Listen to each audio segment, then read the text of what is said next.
የሀገርን ሰላምና ብሔራዊ ደህንነት ለማስጠበቅ እንዲሁም የትኛውንም ስጋት ለመቀልበስ የብሔራዊ መረጃና ደህንነት አገልግሎት የማይተካ ሚና ያለው ተቋም ነው። ይህንንም ሀገራዊ ተልዕኮ በአግባቡና በብቃት ለመወጣት የሚያስችል አቅምንም ለመፍጠር እየተሰራ ባለው ተግባር የብሔራዊ መረጃና ደህንነት አገልግሎት ዩኒቨርሲቲ ዛሬ የመጀመሪያ የሆነውን የልዩ መረጃ ኦፕሬሽን ኃይል አባላትንም አስመርቋል።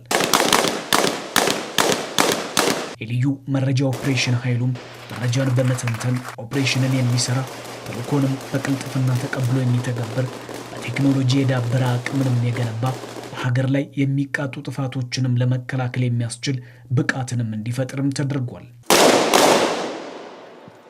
አባላቱ በየትኛውም የመልክዓ ምድር ከፍታም ሆነ ዝቅታ ውስጥ ከሁኔታዎች ጋር በመመሳሰል መረጃን በመተንተን በህቡም ሆነ በቡድን ተደራጅቶ በሀገር ላይ የሚቃጣ ወንጀልን ከመሰረቱ ለማምከን የሚያስችል የተግባርና የንድፈ ሐሳብ ስልጠናንም ወስደዋል። በከፍተኛ ብቃትና ቁርጠኝነት የተመረጡት እነዚህ የልዩ መረጃ ኦፕሬሽን ኃይል አባላት የሽብር ኃይሎችን በሰፊ የውጊያ ወረዳ የሚሆን በቤት ለቤት ወንጀለኞችን የማደን ተልዕኮንም የተካነ ነው። የረጅምና የአጭር ርቀት መሳሪያዎችንም በከፍተኛ ኢላማ መምታት የሚችል ችሎታን የሚጠቀም መሆኑ እንዲሁም ያለ መሳሪያም በከፍተኛ አካል ብቃት ተልዕኮን መወጣት የሚችል መሆኑን በምረቃ ስነ ስርዓቱ ላይ ማሳይቷል። ይህም ደግሞ የጸጥታ ተቋማትን አቅም ማሳደግና ማጠናከር፣ ግጭትንም ማምከን፣ የችግር ፈጣሪዎችንም ለመቆጣጠር አቅም የሚፈጥር መሆኑን በስልጠና መርሃ ግብሩ ላይ የተገኙት ምክትል ጠቅላይ ሚኒስትር ተመስገን ጥሩነህ ተናግረዋል። ከመከላከያ ልዩ ኃይሎች እንዲሁም ደግሞ ከሪፐብሊካን ጋርድ በተመሳሳይ ደግሞ ከብሔራዊ መረጃና ደህንነት አገልግሎት ብቃት ያላቸውን ሰልጣኞች በጣም ሰፋ ያለ ቁጥር አምጥተን ከሰፊ ቁጥር ውስጥ ነው ተመርጠው እነዚህ የገቡት።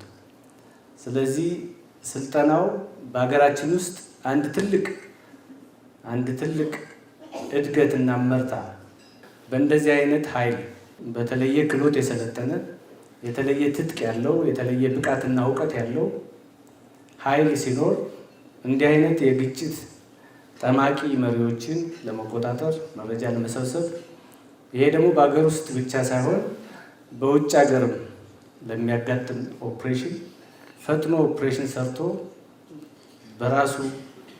ራሱን አድኖ ኦፕሬሽኑንም አሳክቶ በሰላም ወደ ሀገሩ የሚመለስ አይነት ልዩ ኃይል ስለሚያስፈልግ ነው ይህ ስልጠና የተጀመረው። ስለዚህ ስልጠናው ወደፊት የሚሰፋ ይሆናል። መንግስት ለእንደዚህ አይነት ስልጠናዎችን አስፈላጊውን ድጋፍ እያደረገ የሚቀጥል ይሆናል። ሀገራዊ ግዳጅን ለመወጣት እንዲችሉ ብሔራዊ መረጃና ደህንነት አገልግሎት ዩኒቨርሲቲ ያገኙት ስልጠናም ትልቅ አቅምን የሚፈጥር ነው ተብሏል። በቀጣይ የሚሰማሩበትንም ግዳጅ በበቂ ሁኔታ ግንዛቤ የወሰዱት እነዚህ የልዩ መረጃ ኦፕሬሽን ኃይል አባላት በተግባር ስራቸውን ለማከናወንም ቁርጠኛ ሆነውበታል። የተሸከሙት አደራም እንደሆነ አውቀዋል። ራሳቸውን በቀጣይነት ማብቃት እንዳለበት ተገንዝበዋል።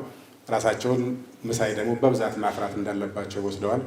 ከብዙዎች በበለጠ አደራ ተሸክመው በብቃትም በስነ ልቦናም በአካልም የበቁ ሆነው ግን ደግሞ ከፍ ያለ አደራም የተሸከሙ መሆናቸውን ተገንዝበዋል። ከዚህ የበለጠ ምስክርነትና እውቀት ስለማይኖር ተጨማሪ የሚሰጣቸው አደራ አይኖርም። እነዚህ በብሔራዊ መረጃ ደህንነት ዩኒቨርሲቲ ስልጠና የወሰዱ የልዩ የመረጃ ኦፕሬሽን አባላት ከተለያዩ ተቋማትም የተመለመሉ ናቸው። በተለያዩ ፈታኝ ሁኔታዎች ውስጥ አልፈው ተልዕኮን ለመፈጸም የሚያስችል አቅም እንዲገነቡም ተደርጓል። በማንኛውም የአየር ሁኔታ ውስጥ ሆነው አስቸጋሪ ሁኔታዎችን ተቋቁመው የተሰጣቸውን ተልዕኮ መወጣት የሚያስችላቸው ብቃት የሚያላብስ አቅሞችን ገንብተዋል። ልዩ ልዩ ቴክኖሎጂዎች በግብአትነት የመጠቀም መሳሪያዎችን የመጠቀም ከተልዕኮ አካባቢ ጋር በመመሳሰል ጠላትን በማጥቃት መረጃ መንጥፎ የማምጣት ብቃት፣ አስፈላጊ ከሆነ ደፈጣ ውጊያ የማድረግ እና ራሳቸውን የመከላከል ብቃት፣ የተጠረጠረ ሰው ወይም መኪና በመክበብ በቁጥጥር ስር የመዋልና አስፈላጊ የሆኑ መረጃዎችን የመውሰድ ስልቶችን በስልጠና ቆይታቸው አግኝቷል። በዚህም በሀገር ውስጥም ሆነ ከሀገር ውጭ የተሰጣቸውን ተልዕኮ በብቃት እንደሚወጡ በልበ ሙሉነት መናገር እችላለሁ። በቀጣይም ለሚከናወን የልዩ መረጃ ኦፕሬሽን ኃይል ስልጠና አቅምን በሰፊው ተፈጥሮበታል ተብሏል።